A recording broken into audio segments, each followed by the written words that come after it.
Bueno, hola a todos.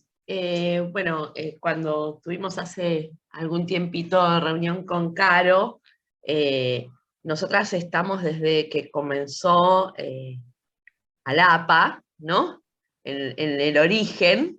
Y bueno, hemos articulado bastantes cuestiones con otros profesionales en el interior del país, ¿no?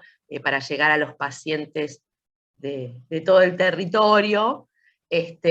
También gestionamos cuestiones judiciales, tenemos amparos interpuestos para distintos pacientes con amiloidosis para conseguir sobre todo el tratamiento con medicación.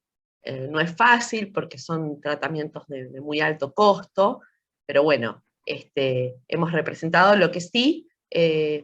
Llegamos a la conclusión un poco de que, como todo, ¿no? Cuando se va construyendo eh, una alianza como ALAPA y cuando también se va construyendo junto con la alianza cada espacio, ¿no? El espacio legal, sentimos que teníamos que darle mayor difusión, mayor llegada, que puedan tal vez conocer que este espacio existe, que desde este espacio se puede capacitar en cuanto a cuáles son los derechos que tenemos como pacientes, incluso también las distintas asociaciones que conforman ALAPA puedan conocer un poco más de qué se trata este espacio y en concreto en la práctica qué podemos gestionar, ¿no?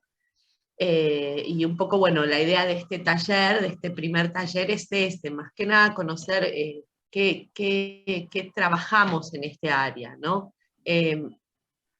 Nosotras detectamos en general que cada paciente tiene, más allá que el derecho a la salud abarca, ¿no? Todos los pacientes, todas las patologías, cada paciente en particular, por su patología en particular, tiene, genera cuestiones puntuales a resolver y estrategias puntuales, ¿no? Frente a cada patología. Y con las asociaciones pasa lo mismo, ¿no? Cada asociación representa un grupo de pacientes con una determinada patología y esa patología genera distintas cuestiones y distintos conflictos a resolver desde lo judicial, ¿no? Entonces es interesante, más allá de que este es un primer taller para conocernos, para contarles qué hacemos, eh, cuando se trata de cada asociación, sería bueno generar nuevos talleres, poder escuchar cuáles son las problemáticas de cada asociación para poder ajustar esa estrategia de trabajo a las necesidades de esa asociación, ¿no? Un poco lo que pasa también con cada paciente. Nosotros en estas charlas les podemos contar los derechos que tienen, cómo acceder judicialmente a las prestaciones cuando son negadas, pero luego uno responde al caso particular, escucha al paciente y en función de eso articula una estrategia legal para dar solución al paciente, ¿sí? De eso se trata. Si ustedes quieren, podemos contarles en general las cuestiones de derecho, ¿no? Los principios, digamos, generales del derecho, la teoría, o si prefieren, podemos ir directamente a las preguntas que tengan, eso como ustedes quieran, ¿no? La idea es que sea dinámico, que no sea tan formal. Obviamente el contexto teórico tiene que estar, no puede no estar, ¿no? Algunos lineamientos generales del derecho, pero bueno, la idea es hacerlo flexible como para que ustedes puedan llevarse algunas respuestas, ¿no? A las problemáticas que les van surgiendo. Que eso como ustedes prefieran. Pero bueno, un poco tiene que ver con eso, con lo que decía recién, ¿no? Con esta cuestión de poder transversalizar y socializar información de modo tal que todo el mundo pueda disponer de esa información y diseñar estrategias, como decía Jerry. Buenísimo. Bueno, yo les cuento, en general, ¿no? Nosotras siempre hablamos del derecho a la salud, ¿no? Siempre comenzamos con qué es el derecho a la salud, ¿no? En general, a la salud es un derecho que tiene categoría constitucional, ¿sí? ¿Qué significa esto? Todo el plexo normativo, por decirlo de alguna manera, tenemos numerosas normas, ustedes saben, hay leyes especiales, leyes generales, la Constitución, resoluciones del Ministerio, bueno, pero hay una jerarquía de las normas, y cuando hablamos de derecho a la salud, como derecho constitucional, hablamos de la primer jerarquía, ¿no? Está por encima, los derechos constitucionales están por encima del resto de las normas. El resto de las leyes generales del Congreso, las leyes especiales y las resoluciones ministeriales, ¿no? Entonces, ¿qué quiere decir esto? Quiere decir que el derecho a la salud tiene una especial protección respecto de otros derechos, ¿sí? Por ejemplo, los derechos patrimoniales tienen especial protección, ¿sí? Entonces, eso dentro del derecho a la salud tenemos luego numerosas normas, por ejemplo, recién mencionada Carolina, la ley de enfermedades poco frecuentes, que prevé la asistencia integral a aquellas personas que padecen una patología de baja incidencia poblacional, ¿sí? La propia ley establece cuál es la incidencia de la población, y bueno, si nosotros padecemos una patología que encuadra dentro de las denominadas poco frecuentes, podemos acceder a los distintos tratamientos y prestaciones médicas con cobertura integral por parte de nuestro sistema de salud, justamente por el encuadre de esta ley. Después también hay leyes especiales, por ejemplo, la ley de diabetes, la ley de epilepsia, bueno, hay un montón, ¿no? Cada vez más leyes especiales. Hay leyes especiales, ¿no? Para determinadas patologías que también contemplan la cobertura integral, leyes son emitidas por el Congreso. Y bueno, luego tenemos las resoluciones ministeriales, tenemos el PMO, ¿no? Esto lo habrán escuchado muchas veces, PMO, no te cubre el PMO, sí te lo cubre el PMO, el programa médico obligatorio, ¿no? Que también establece la cobertura para distintas prestaciones y determinadas patologías. Por otro lado, esto es como un grupo, ¿no? A grandes rasgos de normas que protegen el derecho a la salud. Y después, por otro lado, tenemos la discapacidad, la ley de discapacidad, ¿sí? Para aquellos pacientes que padecen una patología, ¿sí? Que amerita el otorgamiento del certificado de discapacidad, tengo el certificado de discapacidad, puedo acceder a la protección de la ley 24.901 de discapacidad, que prevé cobertura integral de prestaciones médicas, sociales, educativas, ¿sí? Para esos pacientes. Hoy por hoy, esta ley, hay, bueno, intención, ¿no? de modificar todo lo que es la legislación en discapacidad, tenemos preocupación con este tema, ya hemos hablado con distintos miembros, pero bueno, rige hoy esto, y la verdad es que es una ley que ratifica la convención, ¿no? Y que es progresiva en materia de derechos humanos. El derecho a la salud es un derecho humano, ¿sí? Y que hasta ahora en tribunales ha funcionado muy bien, en el sentido de que a través de esa ley se pudo obtener justamente la cobertura integral de todas las necesidades de las personas con discapacidad que han llegado a este ámbito judicial a reclamar sus derechos. A grandes rasgos, estos son como los dos grupos normativos, digo muy a grandes rasgos. La verdad que la legislación argentina es muy completa, a nuestro criterio, en materia de regulación de derechos, y esto ha permitido en tribunales, frente a la negativa de los distintos organismos de brindar prestaciones médicas, ha permitido, como les decía, en tribunales, poder lograr el acceso a los tratamientos médicos, ¿no? Bueno, eso es a muy grandes rasgos. No sé, Mariana, si vos querés acotar algo en relación a esto.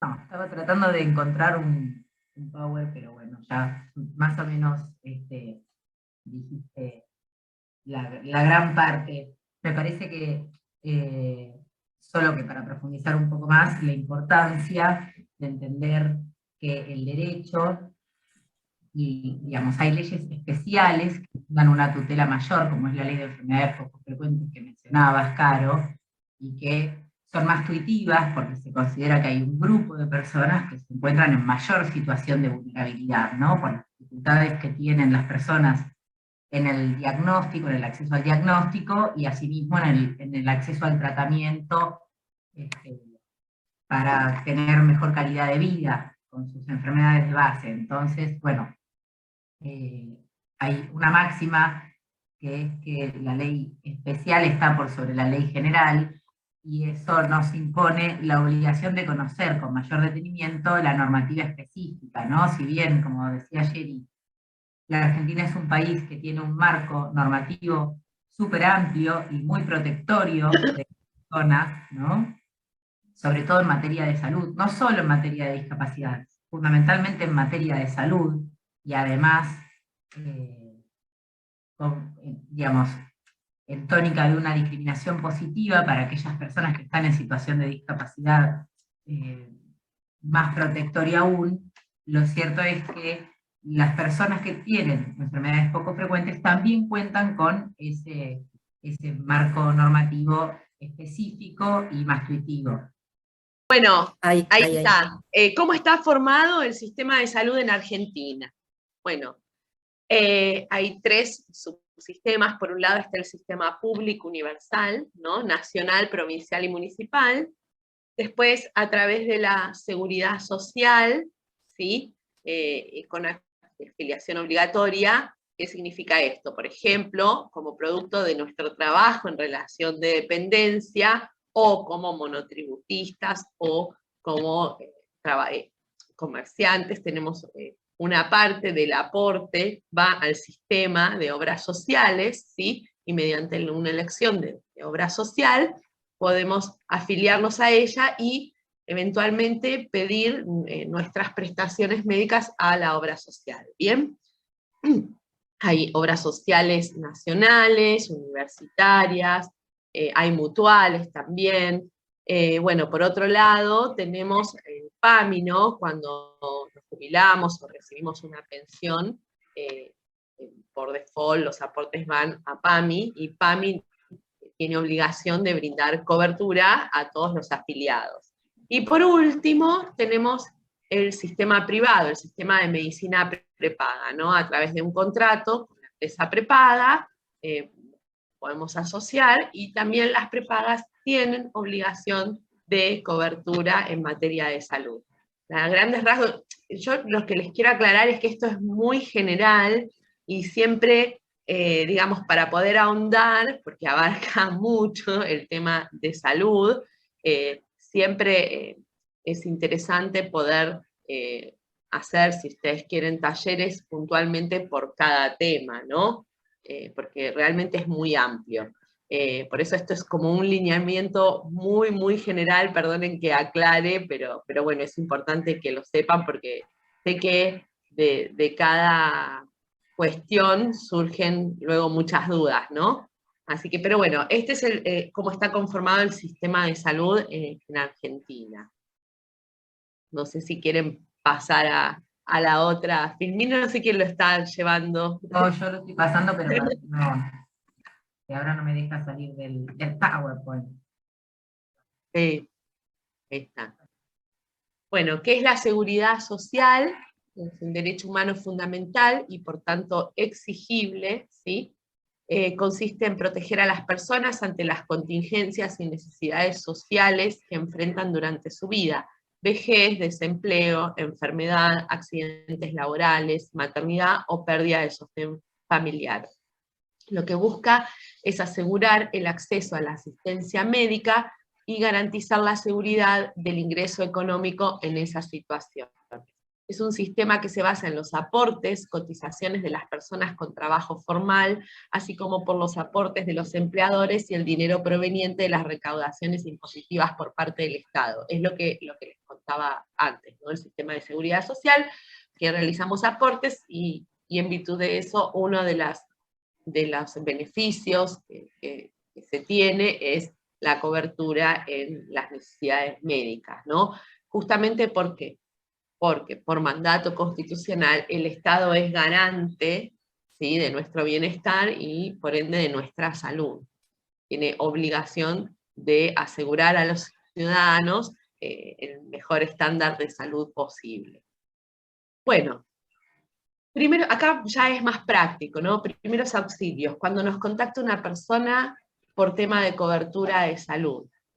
¿Qué preguntamos? ¿No? Esto va dirigido a las asociaciones cuando son contactados por pacientes en busca de ayuda, y bueno, también va para nosotras, para los profesionales del derecho, frente a la consulta de un caso de este tipo, ¿no? Bueno, ¿qué preguntamos? Fundamental, los datos personales de la persona que consulta, la enfermedad que padece, si tiene certificado de discapacidad o no, porque, como les decía al principio, con certificado de discapacidad, la estrategia legal es con determinadas normas que rigen la discapacidad, y si no tiene certificado de discapacidad, el encuadre normativo es otro, ¿sí? ¿Y qué prestación necesita? A veces aparecen múltiples necesidades, a veces se trata solamente de una prótesis o un medicamento, ¿no? Eso también tiene que ver con las patologías, ¿no? Cuanto el estadio de progresión de la enfermedad es mayor, son mayores las necesidades, o hay determinadas patologías complejas, con múltiples inconvenientes que generan todo tipo de necesidades, no solo médicas, sino también sociales, o en el caso de los niños escolares, ¿no?, educativas. Así que ahí también hay muchas variantes en función de la patología o del estadio de la enfermedad. Bueno, trabajo. Esto es fundamental, hay que ver, el siguiente eslabón es cómo lo encuadramos de acuerdo al si tiene sistema, ¿no? Si es afiliado o asociado, o si no tiene nada y es posible hacer un encuadre y poder incorporarlo al sistema de salud. Entonces, trabaja, cómo es su relación de empleo, si es empleo formal, si está regular o no, si no tiene un empleo formal, si tiene ingresos propios o no tiene ingresos, cuáles son, ¿sí? O si se encuentra a cargo de un familiar, esto también.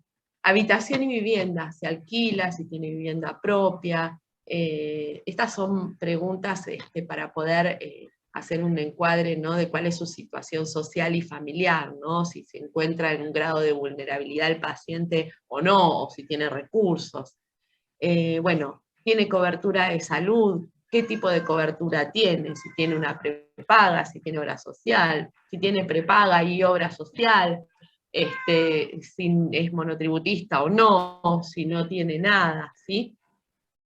En caso negativo, si no tiene cobertura de salud, si no está afiliado o a una obra social o a una prepaga, ¿con quién vive? Si alguien de su familia tiene cobertura de salud, si algún familiar con el que convive tiene jubilación o pensión, esto es para ver si la persona no tiene nada, si puede estar a cargo de familiar, ¿no? Bueno, no tiene cobertura de salud el paciente. Entonces, ¿qué tenemos que hacer? Bueno, justamente nos vamos al sistema de seguridad social y tenemos dentro del sistema de seguridad social distintos beneficios, ¿no? Beneficios no contributivos nacionales, asistenciales, son las famosas pensiones no contributivas, es decir, pensiones a las que para poder acceder no necesitamos haber tenido que aportar al sistema, ¿sí? Y justamente está dirigida a los grupos más vulnerables. Entonces, estas pensiones asistenciales se dan a madres de 7 hijos o más, son pensiones o por invalidez, hay que acreditar un 76% de invalidez o discapacidad, y adultos mayores. Después tenemos las pensiones graciables, que son otorgadas específicamente por ley, y leyes especiales, ¿sí? Por ejemplo, ahí damos ejemplos: atletas paralímpicos, olímpicos, veteranos de Malvinas, ¿no? Por ley especial también se han otorgado a estos grupos pensiones no contributivas. Después tenemos las jubilaciones ordinarias, ¿no? Cuando llegamos a la edad jubilatoria y hemos trabajado, hemos aportado al sistema de la seguridad social, podemos acceder a la jubilación. También tenemos las pensiones directas, ¿sí? Si fallece un titular y por ley yo tengo, soy consanguíneo familiar, puedo acceder a la jubilación, por ejemplo, de mi cónyuge fallecido, por ejemplo. O pensión derivada, ¿sí? En estos casos especiales, familiares también, por ejemplo, lo más común es el caso de un hijo con discapacidad que estaba a cargo de la persona y esta persona fallece, ese hijo con discapacidad puede acceder a esa pensión en forma derivada, ¿no? A la jubilación que cobraba la persona justamente que lo tenía a cargo. Después tenemos en la ley especial de empleo doméstico, tenemos el monotributo de AFIP, ¿no? El monotributo común. Después tenemos el monotributo social que se tramita ante ANSES, y tenemos, por último, cuando no tenemos nada, incluir salud de profe, exprofe, y como última opción, la vía del amparo judicial para reclamar prestaciones al Estado, ¿sí? Bueno, adentrándonos en el monotributo, tenemos el monotributo común, ¿sí? De acuerdo a el nivel de facturación que tengo, si soy profesional liberal o tengo un comercio, puedo acceder a este régimen simplificado que está previsto para personas jurídicas y personas físicas, ¿sí? Que realizan ventas de cosas muebles, obras, locaciones o prestaciones de servicio. Bueno, la categoría más baja, anual... Igual están desactualizadas. Desactualizado, pero sí, si ustedes ingresan googlean, ¿no? Así, categorías de monotributo, ahí van a tener las distintas categorías con distintos topes de facturación. Según lo que facturo por año, estoy incorporado en el monotributo en una u otra categoría, ¿sí?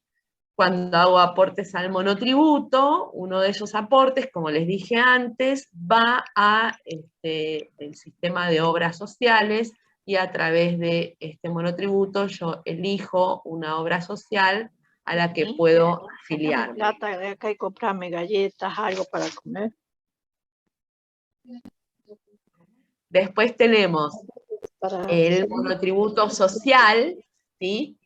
Que es una categoría tributaria que fue creada para promover la incorporación a la economía formal de aquellas personas en situación de vulnerabilidad.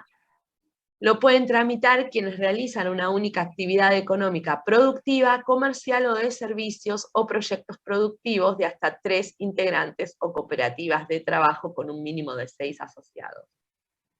Se paga, bueno, ahora está algo de 1.000 pesos por mes, y con una facturación de 216.000 pesos. Creo que hoy es 248.000 anual.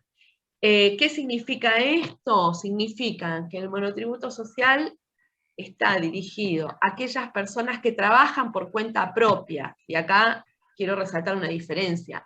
No es para las personas que tienen un empleo en relación de dependencia irregular, en negro. No está dirigido a esas personas. Esas personas tienen que eventualmente reclamar al empleador la regularización y los aportes de su trabajo.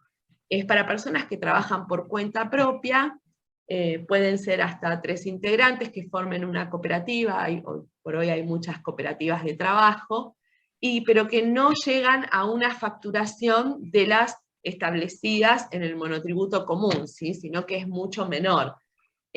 A nosotras nos gusta siempre, para que se entienda, encuadrarlo, es aquellas personas que viven de trabajos de changas, ¿no? De trabajos irregulares por cuenta propia. Por ejemplo, no sé, costura para terceros, trabajo de jardinería, preparar viandas, ¿no? Y venderlas, les damos distintos ejemplos de artesanías, ¿no? Quienes venden artesanías, y bueno, entonces, a través del monotributo social, lo mismo, hay un aporte que va al sistema de obras sociales, y esto nos permite afiliarnos a una obra social, ¿no? A través del monotributo social. Obviamente, después seguramente surgen alguna pregunta, pero suele pasar que cuando uno va a afiliarse, una vez que empieza a hacer los aportes, sea el monotributo común o sea el monotributo social, y va a afiliarse a la obra social, pasa que la mayoría de las obras sociales dicen no aceptamos monotributistas, ¿no? Pero bueno, en este caso esto no es así, entonces uno tiene habilitada la vía judicial para acceder a esa afiliación.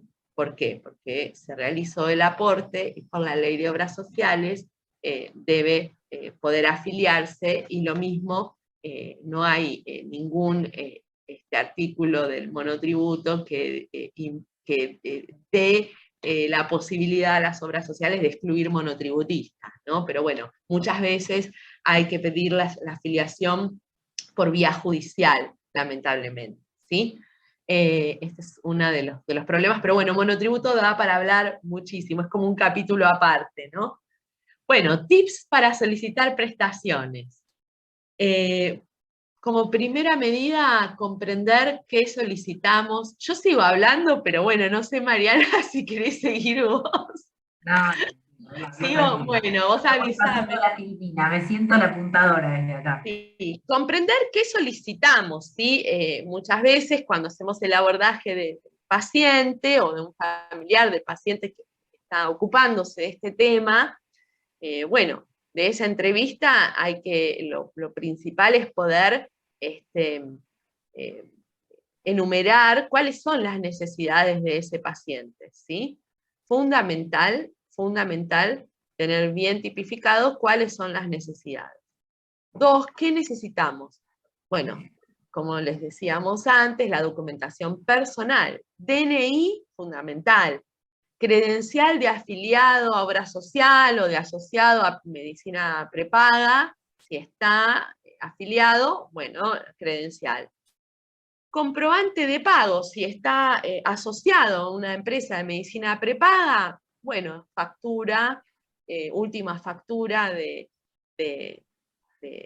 ese contrato, ¿no? De factura mensual que se paga, o en el caso que estoy afiliado a una obra social a través de mi trabajo, recibo de sueldo. Y acá agrego algo, y yo la veo a Inés, que pedimos todo el tiempo esta documentación. En el caso de, Inés lo sabe mejor que nosotras, en el caso que es monotributista y realiza aportes, bueno, el CODEM, la constancia de inscripción al monotributo, ¿no? Y los últimos 3 pagos del monotributo. Y si tiene CUD, certificado único de discapacidad, el certificado de discapacidad. Luego, esto es fundamental que tomen notas las asociaciones que están participando de este taller cuando asisten a sus pacientes, a los consultantes, ¿no?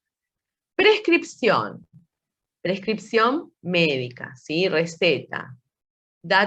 Tiene que contener datos de la persona, nombre genérico del medicamento, con la forma farmacéutica, dosis, unidad y grado de concentración. ¿Sí? Todo esto tiene que estar en la receta, no puede faltar. Y si el médico considera indispensable que se respete la marca comercial que él indicó, esto es en el caso de determinados medicamentos, ¿no? tiene que hacer la justificación por marca, es decir, tiene que poner entre comillas justificación por marca. Y ahí tenemos el decreto 98703, que es una excepción a la ley de genéricos, ¿sí? Y la receta dura un mes calendario, tiene que ser actualizada, no puede tener más de 30 días, ¿sí? Y aparte un resumen de historia clínica o informe médico que indique el diagnóstico, los tratamientos hechos y resultados, el tratamiento sugerido, la fundamentación de ese tratamiento que indicó al paciente, la cantidad de dosis, sesiones, y este dura 6 meses, ¿no? Tiene que también ser actualizado. No hay que confundir resumen de historia clínica con historia clínica, ¿sí? El resumen de historia clínica es resumen, un informe médico que tiene que tener estos datos. Y los últimos estudios realizados o aquellos estudios que son de relevancia, por ejemplo, yo veo en el caso de amiloidosis que parece es un estudio, a ver, esta es una competencia médica, puedo equivocarme, pero hay un estudio genético que es súper relevante porque determina el diagnóstico de amiloidosis. Bueno, ese estudio es importante, no todos los estudios, todos los análisis de sangre interminables, sino estos estudios que son fundamentales para el diagnóstico de la patología, ¿no? Y bueno, y por último, nota a la obra social, ¿sí? O a PAMI, o a la empresa prepaga, donde pedimos administrativamente el tratamiento al que quiero acceder, ¿sí? Sea medicamentos, sea insumos médicos, sea prótesis, sea cirugía, prestaciones de tipo, no sé, acompañante terapéutico, asistente domiciliario. Tengo que generar una constancia del pedido ante mi obra social o prepaga, ¿sí? Una constancia escrita. Ahora es muy común que a partir de la pandemia las obras sociales y las prepagas tienen aplicativos donde uno carga la receta y demás, pero la realidad es que estos aplicativos nos suelen dar solo un número de trámite, no nos queda una constancia del trámite. Entonces, nuestro consejo siempre es que más allá de utilizar el aplicativo, la vía que da la prepaga o la obra social para la gestión de pedidos, reforzar con un mail dirigido a la institución, no a un mail personal de un administrativo, sino dirigido a la obra social o la prepaga, con todos los datos del paciente bien establecido, qué es lo que pido, ¿sí? Bien detallado qué es lo que le estoy pidiendo a mi obra social o prepaga, adjuntando esta receta y resumen de historia clínica, y con ello genero una constancia de trámite que en caso de negativa o falta de respuesta de la prepaga o de la obra social, yo puedo reclamar judicialmente y mostrarle al juez que yo hice el trámite, ¿sí? Eso es fundamental. Bueno, continuamos con la lista de tips. ¿Cómo y dónde realizamos el pedido? Bueno, ante la obra social o ante la prepaga, ante nuestro sector de salud, ¿no? Ante el Estado, si no tengo absolutamente nada. Y por último, bueno, ¿cómo hacemos en tiempos de COVID? Ahora estamos en COVID, ¿no? Pero digo, quedaron cosas de la virtualidad, algunos lugares se abrieron, pero bueno, fundamental, tenemos que armar una carpeta con toda esta documentación, ¿no? Tenemos como paciente, consejo al paciente es armar una carpeta con toda esta documentación que enumeramos, actuar a tiempo. Actuar a tiempo es hacer los pedidos médicos, pero también hacer un seguimiento de este pedido médico y saber que uno no tiene que esperar en salud, hay urgencias, ¿no? No tiene que esperar 20, 30 días, 3 meses, y hablando en criollo, hacer el trámite del arbolito porque auditoría médica no se conforma y pide más, pero nunca nos da una respuesta. Hay un tiempo razonable, ¿no? Si hay falta de respuesta en un tiempo razonable, que es lo que mi salud me permite esperar, o si la respuesta es negativa o de cobertura parcial o de cambios de tratamiento. Esto no es una facultad de auditoría, puede controlar, autorizar, pero no cambiar los tratamientos que nos da nuestro médico tratante. Bueno, en ese caso tengo que empezar a pensar en la vía judicial, ¿sí? Eso es fundamental para poder acceder a lo que nos indicó nuestro médico tratante. Bueno, no sé si otra Filmina, Mari, ahí finalizamos. Lo que es fundamental establecer es en qué momento yo como asociación puedo enviar el caso al área legal, ¿no? Eso es como un poco complicado de establecer, pero en líneas generales, cuando yo creo que el criterio para evaluar la intervención del área legal es cuando yo tengo un paciente que tiene necesidades médicas o sociales, sin respuesta del Estado, de la prepaga o de la obra social, ¿sí? O que tiene situaciones que tienen que ver con lo jurídico estrictamente, ¿no? A veces son situaciones familiares o situaciones laborales. Entonces, en ese caso, bueno, después de escuchar al paciente, de orientarlo en los trámites, como les contamos, y esto también se puede profundizar, pido la intervención al área legal, ¿no? Cuando el paciente ha gestionado, ha pedido y no tuvo respuesta, ahí es necesaria la intervención del área legal, derivar al paciente para que nosotras podamos asistirlos y encuadrarlos. A veces es un poco un gris, ¿no?